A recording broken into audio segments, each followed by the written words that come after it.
好，有冇搞錯大家好，又係同大家講啊，今日咧係唔係8月27號啊，喺美國咁啊，喺亞洲啊，喺香港嗰邊啊，就係已經係9月28號啦。咁啊，中共咧將會喺9月3號，即係5日之後5日之後有一個閱兵。嗰個閱兵咧就係講呢個紀念抗日戰爭勝利80週年。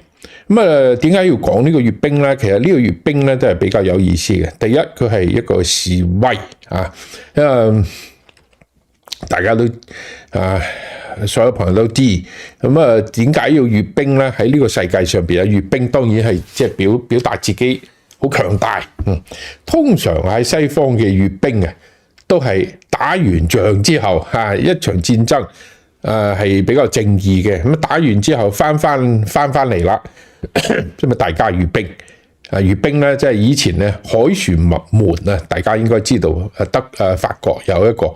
其實以前羅馬都係咁樣，即係出去作戰，戰爭打贏咗之後翻嚟。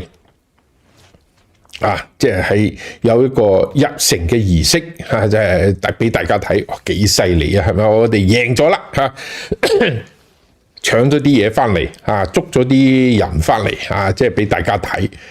咁但係中國閱兵咧就係有啲似蘇聯嘅，因為佢係主要係做咩？恐嚇，主要係即係睇我幾犀利，幾強大，係咪？即係你驚唔驚？你驚唔驚我？即係咁嘅意思嘅。咁啊，其實蘇聯嘅閱兵以前咧喺歷史上邊佢每日逢10月革命嘅逢10咧，佢都會閱兵。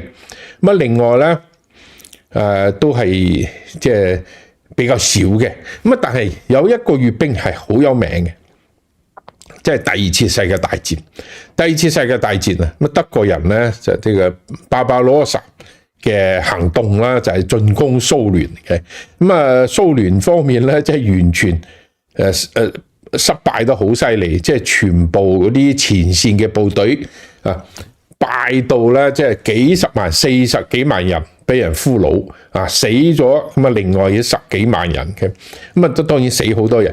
咁啊，嗰個時間咧，就德國咧就已經最近已經入到呢個列寧格勒即係而家嘅聖彼得堡同埋莫斯科郊區，已經去到嗰度包圍咗呢個聖彼得堡另外咧都係已經睇到，可以睇到莫斯科嘅建築好近好近。所以當然即係德國人咧一拳打落去冇力噶嘛，你要收翻嚟繼續打咁蘇聯就面臨一個選擇，繼續同呢個德國人要保衛打咧，就係保衛呢個莫斯科咧，定係好似以前即係走佬一把火燒晒佢唔俾德國人喺嗰度咧。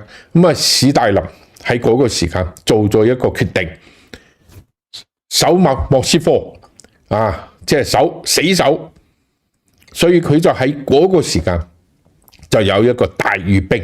嗰個大閱兵咧就係好多嘅軍隊開始即係入嚟參加，因為蘇聯好大啊嘛，咁由其他地方調過嚟嗰啲軍隊就開始即係全部莫斯科嘅人全部停工開始做咩作戰開戰，幫手去前線嗰時已經係10月份㗎啦，其實好開始動嘅，挖嗰啲戰壕即係挖嗰啲窿跟住即係全部人都係為咗呢個戰爭作呢個準備所以就喺莫斯科咧就頂住咗呢個德國人嘅進攻。所以嗰個咧閱兵係咩？係鼓自己嘅氣我知道可能打唔過你，但係我都要死都要同你練過噶啦就係大概係咁嘅意思咁當然所以呢個共產黨嘅國家閱兵咧，就係同西方國家閱兵係唔同嘅，係咪？即係我哋知道，即係以前咧，即係西方國家係另外一種啦。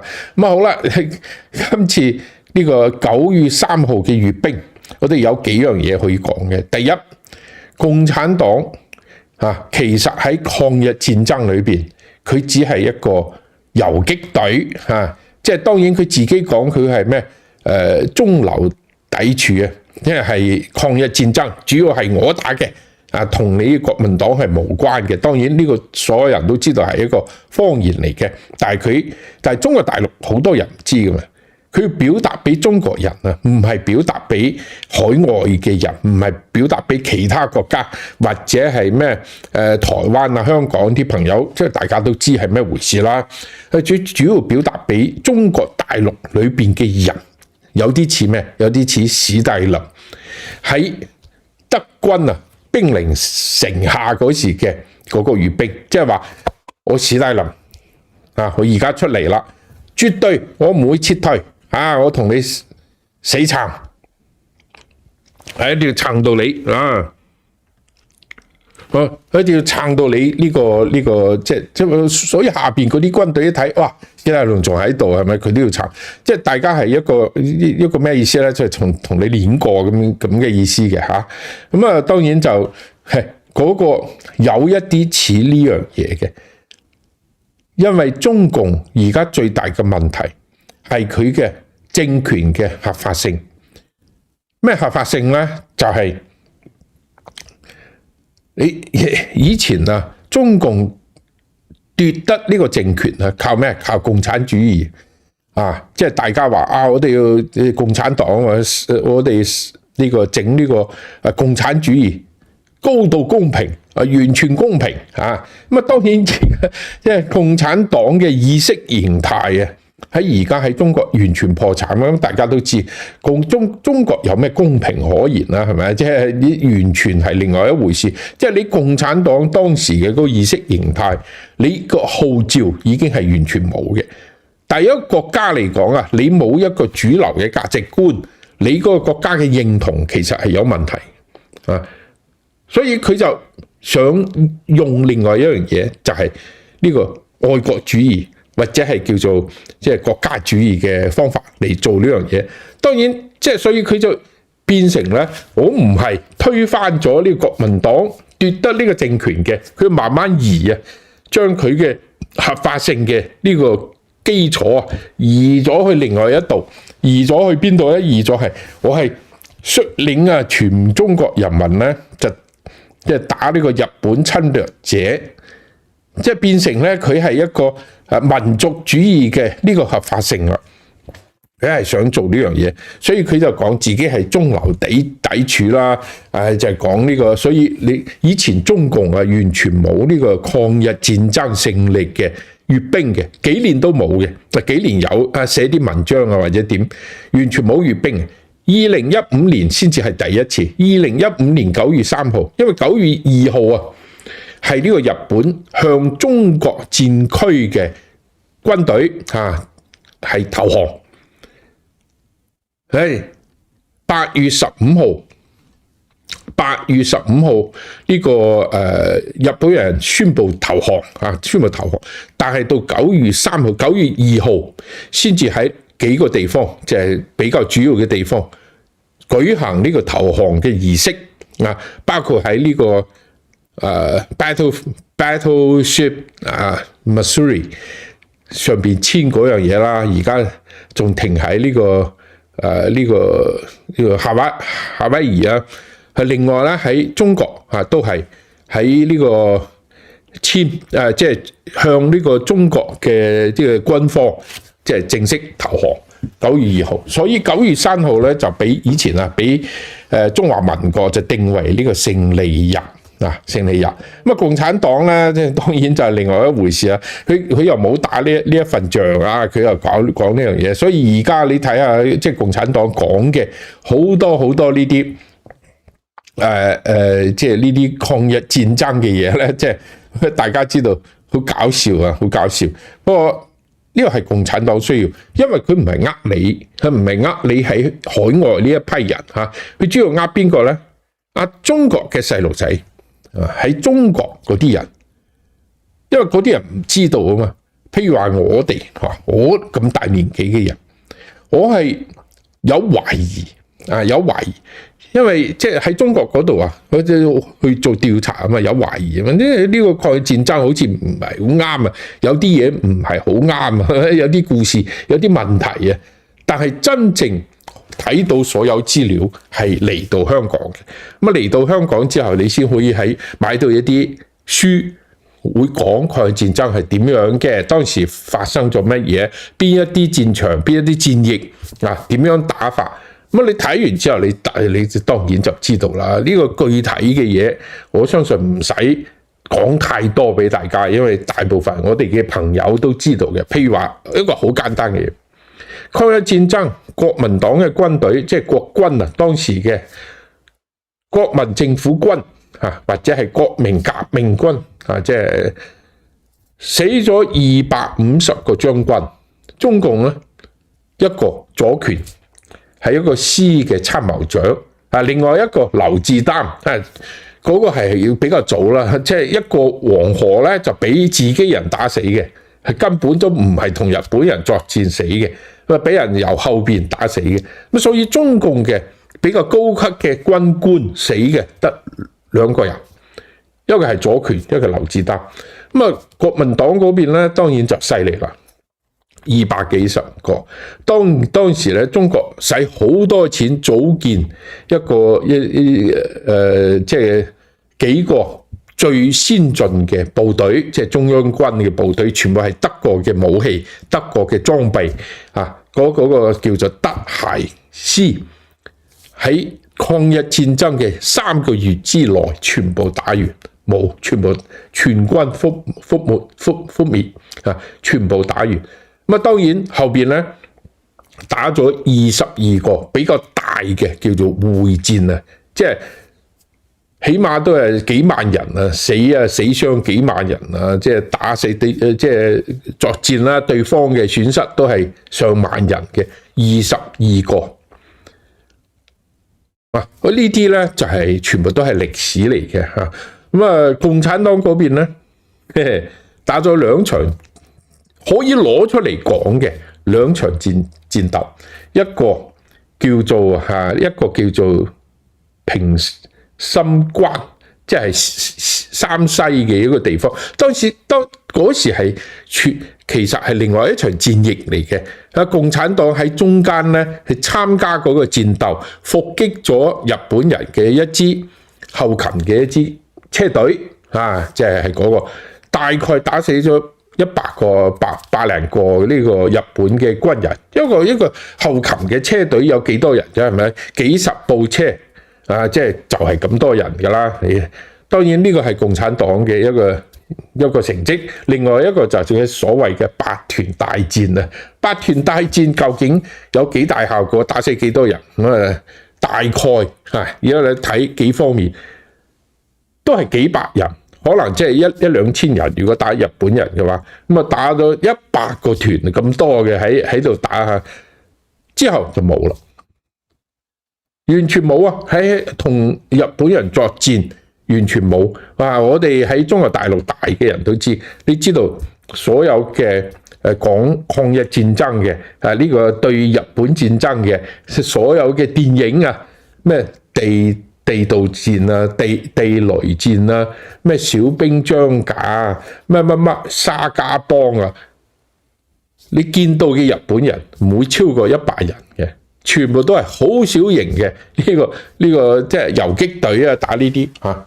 當然呢個係共產黨啊，但係呢一次嘅閱兵其實係變成咗另外一場嘅示威。呢個係非常之有意思嘅，即係佢唔單止係一個對外邊嘅一個示威，唔單止一個係變成一個合法性嘅一個想加強自己合法性嘅一個行動咯。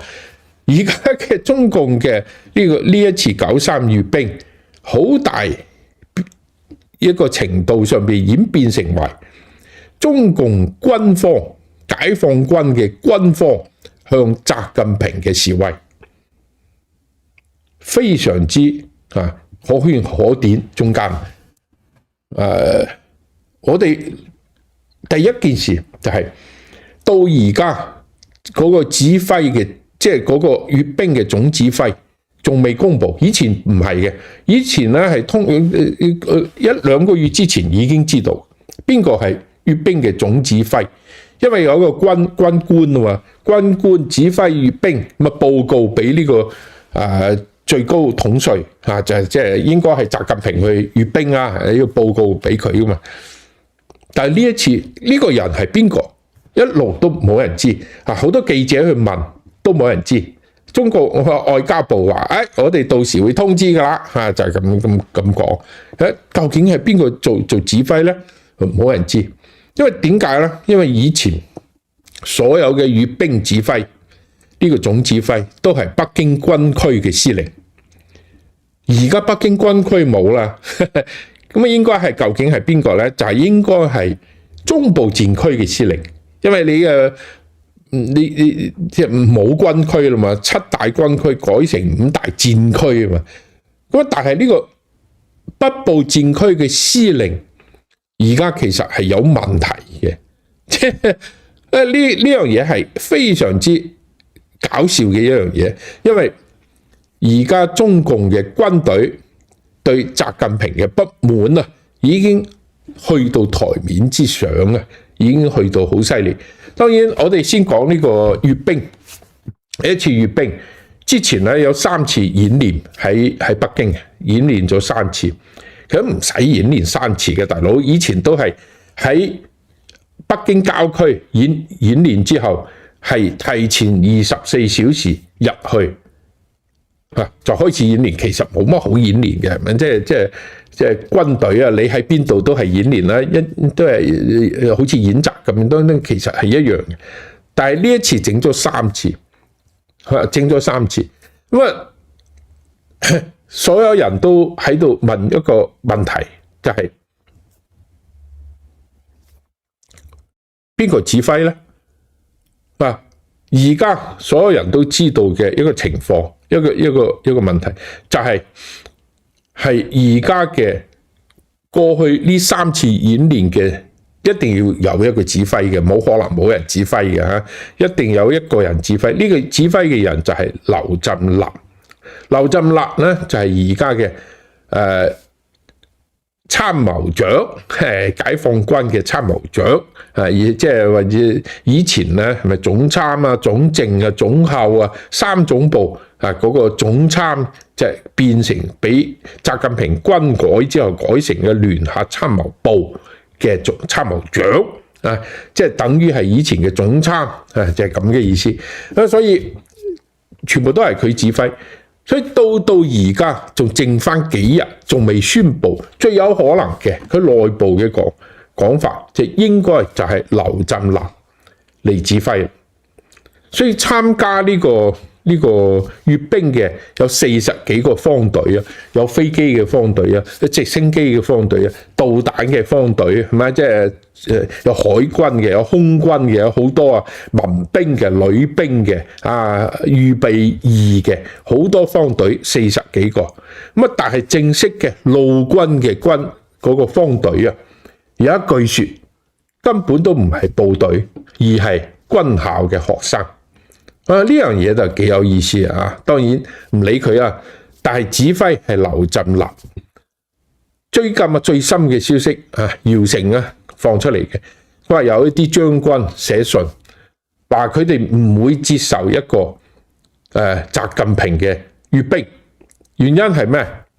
就話呢個習近平唔懂軍事，亂咁搞到軍隊好亂。即係佢咁嘅意思，即係拒絕接受佢嘅閱兵。呢條消息究竟真定假，我哋好難去討論呢樣嘢。但係我想同大家確認一樣嘢嘅，就係中共軍隊裏邊對習近平係非常之不滿，呢個係絕對真實嘅。呢個絕對真實嘅，因為原因好簡單。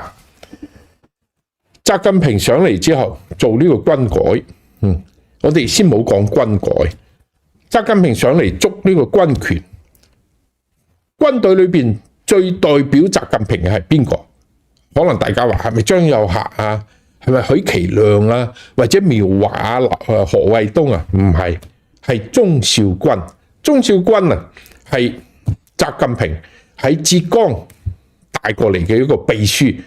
因為佢去浙江嗰時啊，00幾年去浙江嗰時，佢完全冇由福建帶任何人過去。佢去咗之後，要選一個知道當地嘅情況嘅人啊，即係比較了解嘅，所以佢揾咗一個浙江嘅當時組織部嘅一個人，一個副部長。呢個人咧就叫做鍾肇軍。鍾肇軍係一個文職嚟嘅，咁啊帶佢咧就佢之後咧佢又去上海啊，帶住佢，後尾入咗北京啊都帶佢，佢帶2個人，呢個係其中之一。佢出其他國家訪問都係呢個人跟佢啊。2013年當佢正式接任中共嘅國家主席嘅時候，鍾肇軍唔係做政府，唔係做黨務，而係變成一個軍人，着住上校上校嘅呢個軍銜啊，入咗解放軍，入咗去之後做呢個軍委主席嘅辦公室，後尾又做軍委呢個辦公廳嘅一個副主任，後尾又做到主任。呢個位係非常之敏感同埋好重要嘅一個位。如果作戰爭嘅時候，呢個就係人事調動。所有嘅安排，軍委工作嘅安排都係呢個人負責嘅。咁啊，當然佢係一個上校，又冇當過一日兵就已經入咗去。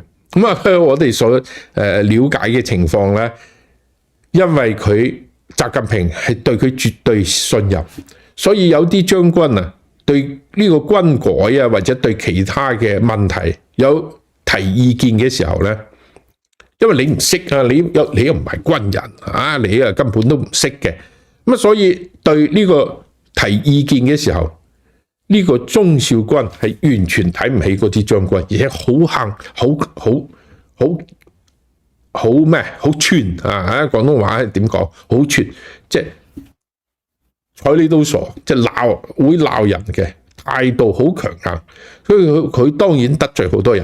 據我所知啊，黃豐輝、張楊就喺軍委開會嗰時，即係講咗而家部隊嘅問題、軍隊嘅問題，話你而家軍改啊，可能有呢個問題、嗰個問題，呢個唔得啊，咁啊就同呢個鍾肇軍鬧，開始嘈。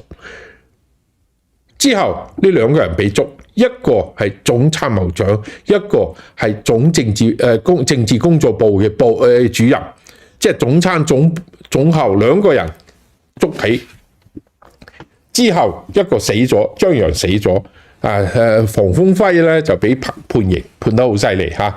咁啊，當然呢個即係鍾肇軍贏咗啊，好犀利，因為習近平信任佢。但係呢個其實係對佢嚟講係一個好大嘅問題，因為軍隊裏邊係講自己人嘅，係講自己有嘅。你邊個啊？你有冇當過兵啊？你知唔知道軍事係咩回事啊？你喺度廿文廿武係咪？即係嗰啲，當然嗰啲軍人一定好不滿啊！呢一件事，所以呢個鍾肇軍今年年初調走咗啦。走咗去邊度？走咗去做呢個國防大學嘅政委。之前啊，大家都傳話佢已經調走咗，但係官方咧冇呢個通告。但係最近咧開始出嚟，因為新加坡嘅嗰個國防部嘅人見呢個中國軍方嘅時候，就有報道，有張相就講到鍾肇軍原嚟佢個 title 係國防大學嘅政委。你知唔知國防大學政委以前係邊個？劉亞洲係上將，即係而家呢個鍾肇軍起碼都係中將。你話呢啲軍人會唔會服氣咧？咁大家應該都知道咩回事啦嚇。所以當然呢個係其中之一。另外而家嘅軍改啊，而家軍改喺一支蘇聯式嘅部隊裏邊做一支改成一個美國式嘅一個部隊，其實有好多問題啊！咁啊，以後有機會先至同大家講啊，有好多問題。軍隊裏邊當然係有好多意見啦，而家係即係之前就已經錯。你話軍隊裏邊幾多將軍？前幾年我計過一次，好似應該係2-3年之前，200幾個將軍俾查辦落馬嘅。你知道軍隊講自己人嘅，自己講自己有嘅。咁啊，你查咗200幾人，你知道中國有幾多將軍啊？當然中國將軍比較多，成千幾個將軍嘅。因為美國全部加埋都係100幾個將軍。中國嗰支軍隊，當然中國嘅將軍多啊，除咗呢個軍長、師長、司令之外，佢仲有政委㗎嘛，政委都要做呢個將軍嘅，係咪？仲有唱歌嘅都要將軍啊，民工團都要將軍啊，係咪？好多將軍啊，醫生都係將軍，好多嘅。但係你捉咗200幾個。佢自己升咗咁多，又捉埋咁多，你苗華啊、何衛東啊呢一批人全部都係出咗問題。我認為嗰個係反攻嚟嘅，即係對呢個習近平不滿嘅軍方嘅，而家係越嚟越強勢，越嚟越強勢。所以而家呢一次咧，有個秘密嘅傳聞，劉振立就係呢一次嘅。呢個閱兵嘅總指揮啊，喺38軍唔係82軍嘅內部嘅一個會上邊就講，而家真正嘅指揮係邊個啊？張又俠，比較有意思啊！張又俠，因為而今次啊，全部都係82軍係負責呢個警衛。82軍就係以前香港人比較熟嘅38軍啦，以前係中南海嘅一個御林軍，咁改之後改咗叫82集團軍啊，而家嗰個劉振立就係做過呢個38軍嘅軍長嘅，所以佢係陸軍嘅人，所以佢先至你知道呢軍隊講自己人，我哋講咗佢以前係軍長。咁而家又翻又嚟指揮呢一支部隊，當然就係比較容易好多啦。所以而家呢好多情況你可以睇得出嚟，有好多嘅信號，有好多信號，即係習近平搞唔掂而家嘅軍隊，一個獨裁者搞唔掂軍隊，呢個係太危險嘅一件事啦。因為呢個唔使講，大家都知好危險嘅一件事，所以未來啊呢個政局會發生乜嘢，其實大家已經睇到差唔多啊，已經大概知道。所以呢一次嘅閱兵，我哋以前講啊係向外嘅一個示威啊，但係其實有可能係變成向內部嘅一個示威，就係做俾一啲人睇嘅，其實講到明就係做俾呢個習近平睇。軍隊究竟係聽邊個咧？你唔好以為你係軍委主席，係嘛？而家呢個軍委主席負責制，咩請習主席放心，呢啲口號全部都冇啦，變成呢個我哋要維護核心。呢個核心係咩咧？又冇講係習近平喎，係嘛？你睇佢軍隊裏邊嘅軍部，而家開始講一啲說話，兩重有幾重嘅意思嘅。第一重咧，因為而家佢哋即係中共，我認為啊，譬如話張又俠，佢會出嚟講習近平嘅咩？我受呢個習近平批准，我哋開一個會應該係尋日開一個抗日戰爭勝利80週年嘅學術研討會。呢個解放軍你開咁樣一個會，使唔使軍委主席去批准咧？係咪呢樣嘢即係比較有意思？當然佢又係咁講啦，但係呢樣嘢咧係比較重要嘅係比較重要嘅係佢要通過呢樣嘢，即係俾我嘅感覺係呢一件事，即係習近平已經變成一個虛位嚇。喺法統上邊咧，我承認你仲係呢個軍委主席，仲係呢個總書記嚇，但係軍隊其實已經唔歸你管啦。你好多跡象，因為其實冇必要咁講嘅，但係佢一定要補呢一句嚇，要補一句嚇。呢個當然即係軍隊裏邊嘅聲音好大好大。另外啊，我都想同大家講另外一件事嘅，就係呢個有冇可能咧最近會發生一啲問題咧？可能發生一啲戰爭啊！因為最近啊，呢個同菲律賓之間嘅呢個關係非常之緊張。中共啊，你大家記得啊，冇幾耐之前啊，咪有個黃岩島嘅黃岩島嗰個黃岩島啊，不如攞個地圖俾大家睇。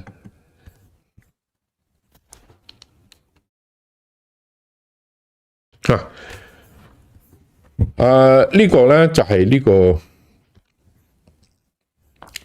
南中國海嘅地圖啊！嚇，黃岩島咧喺呢個附近嘅，黃岩島係中沙群島嘅，喺呢個附近，喺呢個蘇碧灣嘅出邊，喺呢個位置嘅，喺呢啲位置嘅，咁啊，所以最近。即係黃岩島，大家都知前一排，中共一個海警船撞咗自己嘅軍艦，即係撞到兩個都傷咗。咁菲律賓嘅船走甩咗，仲開心慶祝。中共即係好冇面啊嗰一次。咁啊，但係最近而家開始問題越嚟越大啦，就係呢個仁愛礁。仁愛礁啊，大家知道佢有個馬德三艦。一條軍艦啊，馬德三號，一個菲律賓嘅軍艦，擱淺喺呢個礁上面，呢個仁愛礁。仁愛礁咩意思咧？佢唔係島，唔係島，佢係一個礁石頭啊，即係一個圓圈，一個珊瑚礁。珊瑚礁即係好多珊瑚啊，生嘅一個，其實冇水又冇土又冇樹又冇成，乜都冇嘅。但係咧，佢有啲石頭喺海面之外嘅。咁啊，有咩用咧？因為中共咧，如果中共攞咗呢啲地方啊，佢會自己去建島噶嘛，整一啲水泥就變成軍事基地啊。所以而家。嗰個當時咧就係同菲律賓搶呢個仁愛礁嘅時候咧，菲律賓就將馬德三號啦，就係呢個，就係呢度有一個有一條船，可能俾大家睇，就係呢一條船，呢一條船咧就係菲律賓嘅一個就嚟退役嘅一個軍艦，佢就衝咗入去呢個仁愛礁裏邊咧，就擱淺啊，就停喺呢個入邊嘅，大概位置喺呢個位置啊，停喺呢個入邊，咁就變成咧佢有人住喺上邊啊，有唔知10幾20個士兵，佢哋嘅呢個軍隊嘅人住喺個上邊，咁就當然佢就表示呢個地方係佢哋嘅地方，當然中共就唔而家好犀利啊，中共就封鎖呢個地方，佢又唔打你，因為打你就變成軍事行動啊嘛，佢又唔打你，佢係喺出邊排咗10幾條船，海警船啊、漁船啊，包括一啲巡邏艇啊，就喺出邊，佢就做乜嘢咧？佢就唔俾你有補給，你冇水，你冇糧食啊，你就到時唔得啦，你就可以走啦嚇。仁愛礁喺呢個位置係南沙群島裏邊嘅一個礁石，距離呢個菲律賓嘅巴拉望係嗱就係咁遠啦，其實好近嘅咋，我哋可以睇下有幾遠啦嚇，係咁樣嚇，咁樣睇下個距離，咦，到呢度有幾多？100個 mile， 100個 mile 即係話150個 mile， 即係200幾公里啦，200幾公里，即係好近啊！所以即係雙方喺嗰度搶，而家搶菲律賓方面啊，最後一次補給係6月份，咁啊補給一次可以頂2個月，因為而家係8月底啦，就係菲律賓啊好急於咧要補給一啲嘢上嗰條船嘅，咁啊呢一次咧就中共方面就死頂住，全部頂住唔俾上，唔俾去補給呢一條船啦。咁啊而家菲律賓方面已經即係逼到好緊要，佢兩個選擇，一係撤，將個人撤，一係咧就夾硬開始補給。菲律賓嘅船又打唔過中共嘅船，咁啊點算咧？最有可能係靠呢個空中咧係比較有意思嘅嗰個地方，你知道佢一條船係好細個啊嘛，你好細嘅目標，你空投嘅嘢你冇可能落喺嗰個船嗰度嘅，你一定落喺附近嘅海面嘅。中共有好多嘅船仔，即係漁船啦，漁船咧就喺附近，你一掟嘢落嚟，佢第一時間衝過去，將你嘅搶走咗，即係你冇符㗎，你冇佢辦法係嘛？所以即係呢個空投嘅方法唔得。咁啊，唯一咩方法咧？直升機，但係你直升機你都有300公里啊！你一開過去，咁啊，中共啲軍艦喺附近啊，佢有啲軍事基地，佢哋仲有佢哋嘅即係飛機啊、機場啊，佢嘅飛機、佢嘅直升機又嚟攔住啦啊！所以而家好有問題，你夾硬去補給。一係你撤人，因為中共係希望你撤走啦，係撤走咪呢一件事就搞掂咗啦。但係如果菲律賓唔撤嘅話咧，如果你都嘅民族主義都係好強硬，你都唔撤，咁就變成咧未來一個即係海上邊或者空中嘅一個對抗啊，可能會升級。如果係菲律賓動用嘅係軍機。因為好可能動用軍機嘅，因為你嗰度嘅人係軍人嚟噶嘛，佢動用軍機去補給啊。如果發生衝突，就變成軍事衝突。以前咧菲律賓去補給都用咩？用民船，甚至即係真正嘅租過嚟嘅民船，即係一啲運輸嘅民船啦，租咗之後向嗰度補給。就算自己用，都係用政府嘅船，都係用咩海警啊、巡邏啊、即係水警啊呢啲船去做。原因係乜嘢？佢就唔想即係用軍隊嘅船，如果過去咧，對方軍隊嘅船或者飛機過嚟，雙方一衝突就變成一個軍事衝突。咁啊，呢個就可能就會升級嘅，升到好大。但係而家冇辦法啦。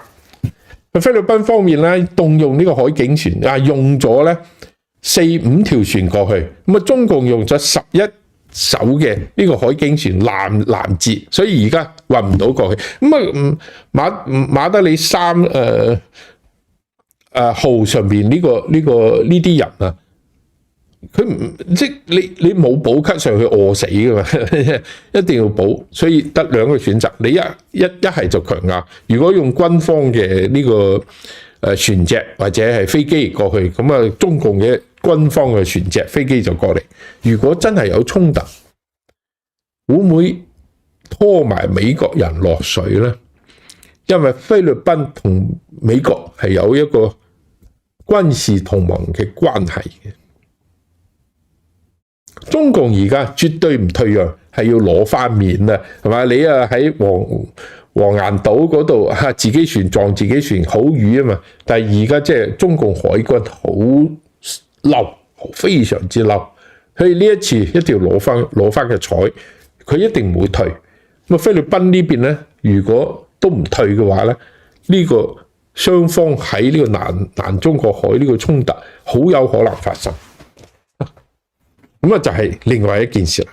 啊，就發生咩事我哋就唔知啦嚇，因為一旦發生軍事衝突，軍方嘅權力就會變得好大。喺呢個時間，喺軍方不滿習近平嘅呢個時機上邊，軍方嘅權力增大，對於習近平嚟講係一個非常危險嘅一個事件嚟嘅。好啦，今日咧就講咁多，多謝大家。我哋下一次再同大家傾嚇。好，多謝大家，拜拜。